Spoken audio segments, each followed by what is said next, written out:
Hello, ladies and gentlemen, and everything in between. Welcome back to What's on the Playlist today. Today I'm going to do something a little bit different for a couple of reasons. Um, I'm going to talk about multiple albums in my collection at once based on the artists themselves, or rather, not necessarily the artist, but the man responsible for the album's existence. I'm referring, of course, to Dr. Demento. One thing that makes these a bit different is that I don't generally buy compilation albums. It's not something that I like to do. I would generally prefer to have the entire album by the artist in question. But in this case, because of the nature of the beast, that makes it somewhat difficult. Because a lot of these bands were obscure, didn't put out a lot of albums, so the music can be hard to find. This album in particular here is the first Dr. D album that I bought. And the only reason I still have it is because there's one song on this album that's not on any of these other ones. So I kept it for just that one song. What the hell? Anyway, Dr. Demento. Real name was Barry Hansen. He was a radio DJ for a very long time. And he got the name Dr. Demento because he was working in a classic rock station or ordinary rock and roll station in California. And he played, I think he played Beep Beep by Nervous Norvus. Again, hard to find album for most people. And another DJ speculated that you had to be demented to play a song like that on the radio. So he kind of renamed himself as Dr. Demento. His initial radio format show morphed because of that into like an all novelty act. He played nothing but novelty music. From pretty much 1970 to 1974, when his show became syndicated, played nationwide, and was set to a 2-hour format, mostly played on Sunday nights and FM stations around the country. He, continued that format for years. He became very popular, was on TV and radio and, made guest appearances and stuff like that. He is responsible for Weird Al Yankovic being famous because Weird Al sent him a couple demo tapes of songs. I know the first one didn't get airplay. I don't know what that song was. I know Weird Al's talked about it. But the second one I think was Another One Rides the Bus, which became his big hit. To the point that it even got played on non-Dr. Demento times and radio stations. So Weird Al owes his success to Dr. Demento. Sometime in the late 80s, early 90s, because of big corporations consolidating rock stations and buying them out and trying to create, top 40 formats, popular money-making formats, he started losing money and started losing syndication stuff, started losing advertisers. The show eventually ground down to a halt. I think it eventually stopped broadcasting at all. I know at one point, Dr. D created his own production studio so that he could produce the show himself and not worry about radio stations. But even that eventually became financially, unsustainable, and it went to basically an online streaming format. I think it's still going. I don't know, but I think it might be once a week. I'm not positive. Don't quote me on that. I didn't bother to look it up.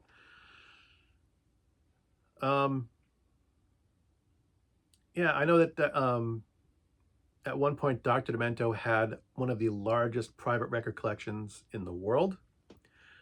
I do know that he had such a large record collection, which he stored in his house, that it actually collapsed the flooring of his house. He used to store all his records in one spare room of his house, and it literally shattered the floor from the weight of all the vinyl in his house. He had to have that room rebuilt because he had such a large record collection. I think at one point he had 85,000 records in his private collection, which is insane. I mean, I've got 800 and I can barely play through them in a season. It takes me 2 or 3 months to play through my entire record collection of 800. And he loved music. He liked to say that the only bad records were boring records. You know, if you, you know, even if the record was, the music was bad, the singing was bad, the lyrics were, as long as it was entertaining, he considered it worth playing. And he loved sharing his fondness for quirky music with the world. I know that personally, I first heard him on a New Year's Eve. The family and I, my father, my mother, my younger sister, were at home on New Year's Eve. I think I was a freshman. I think I was 14. I was a freshman in high school. We were sitting around the kitchen table playing games. We were playing, you know, Uno and cribbage and Monopoly. We were just playing board games, waiting for the ball to drop, and for New Year's Eve to come. My parents had the radio on, and I believe I've mentioned in the past, the popular radio station at the time was run by a bunch of stoners. So they loved playing Dr. Demento, and we listened to that, and it happened to be the Funny 25. Dr. Demento's format for his show was like, the first hour was like, you know, random music, random funny stuff, random funny music.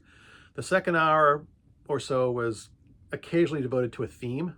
You know, it's like songs about trains, songs about cars, songs about aliens, songs about, you know, Halloween, whatever. It was just, he would pick a theme for the second half of his show, and then he would do the Funny Five, which was the five most requested songs of that week. The Funny 25 was a show he did once a year, where he did the 25 most requested songs of the entire year. And we happened to come upon it. That New Year's Eve was the Funny 25 of the year. And the four of us sat there and just laughed for 2 whole hours. The only time we stopped laughing was during commercials, because it was the first time we heard a show, and it was hilarious. It was great. I used to have, I had a clock radio with a timer on it, a little wind-up timer, little dial timer that you could set for 2 hours. And I went to bed. Sunday was a school night, so I went to bed around 9 or 9:30, and a show played from 9 to 11. And I would go up my room and set the timer for 2 hours, and I would lay in bed and listen to the Dr. Demento show until I fell asleep.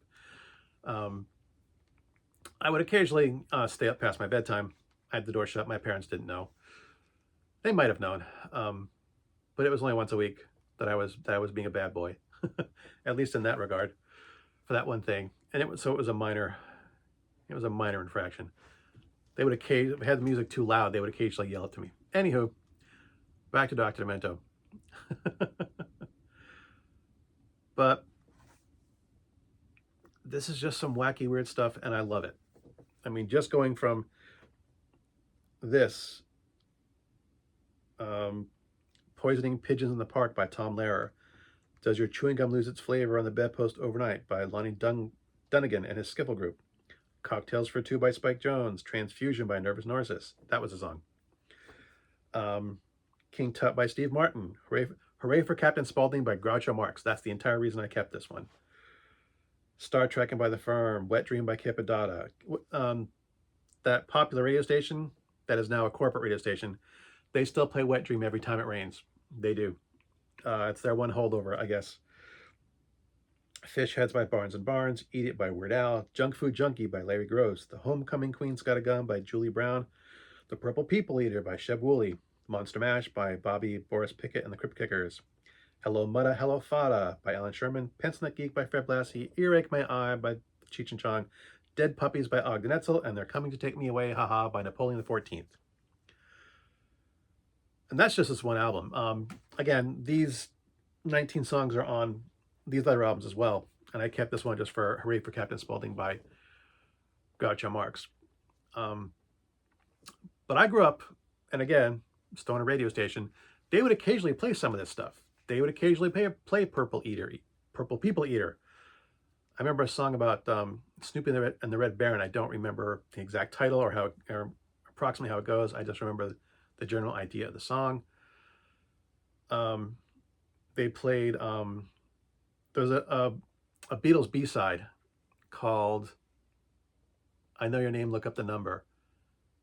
That was just the Beatles being weird in the studio for 3 or 4 minutes. It was a B-side of one of the 45s. You can only get it on either finding that B-side, or there's one album, one Beatles compilation album that it's on. I think it's the Red Album. But they would play songs like that. They would play I'm Gonna Buy Me a Dog by the Monkees. They play Purple People Eater. They play the Monster Mash, like on Halloween. And so I would occasionally hear this stuff on the radio. Um, and it was just fun to hear goofy stuff. And it made me laugh. And to find an entire radio station devoted to it, just loved it. A lot of my nerdy high school friends loved it as well. We would go into school on Monday morning and talk about, hey, did you listen to Dr. D last night? Well, what about the Funny Five? What songs did you like? I used to record it. In addition to my clock radio, I also had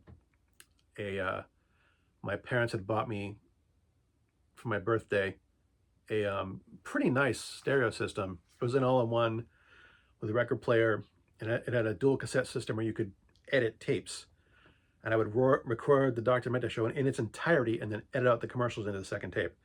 So I have nothing. It was kind of choppy, but it had no commercials, and it was just, cut down to like an hour, hour and a half of nothing but weird music until I started being able to get this stuff, until I started to be able to hunt down the artists on my own, some of which I've been able to do. I've been able to find Alan Sherman and Tom Lehrer, Weird Al, of course, and Frank Zappa. I don't know if I've ever, some of these albums, some of these artists, Spike Jones I have records for, Cheech and Chong I've got records for, but like Hooray for Captain Spaulding, for the Marx Brothers, that's very hard to find. I also have, I'm not sure if it's on one of these, or if now I gotta look. No, not on that one. There's another Marx Brothers song called Lydia the Tattooed Lady, which I love. Little Blue Man. When my kids were little, I used to, before you could play CDs in the car, could stream music, or had iPods or anything like that, I used to make cassettes. And of course, I made cassettes of all my Dr. Demento albums, and I would play them in the car as we drove. And my little girls loved it. They loved them. They loved Lady the Tattooed Lady, The Little Blue Man, Purple People Eater, The Witch Doctor. I would play these in the car, and my kids would sing along happily. They loved this stuff. My wife, not so much. Sometimes. I think she enjoyed hearing the girls have fun more than she enjoyed the music itself. She's not as demented as I am, or as my children are. Our children. They're our children. They're not mine. Yeah, they're kind of mine. Because I love this music so much, I cannot recommend it highly enough. It's kind of a shame that, he's gotten old and his show lost popularity and lost subscribers and had to stop broadcasting. You can still find it out there. Some of this stuff might be easier to find in streaming services. I don't know. But I know that you can go online. There's a website, the Dr. Demento website actually has kept a record of all of his shows and all of the songs that they played. So if you do like demented music and you're looking for more, you can go online and look at what the track record. Some of these albums you can still find. He actually put out over 20 compilation albums, a couple Christmas albums, a Halloween album, space themed album, a country themed album, these compilations as well. But if you like to listen to music that makes you laugh, look up Dr. Demento, because he's got it all. And in my opinion, it's worth a listen to. Everybody needs to laugh every now and then. As always, thanks for watching. As always, my stuff is crap. And until next time, good hunting.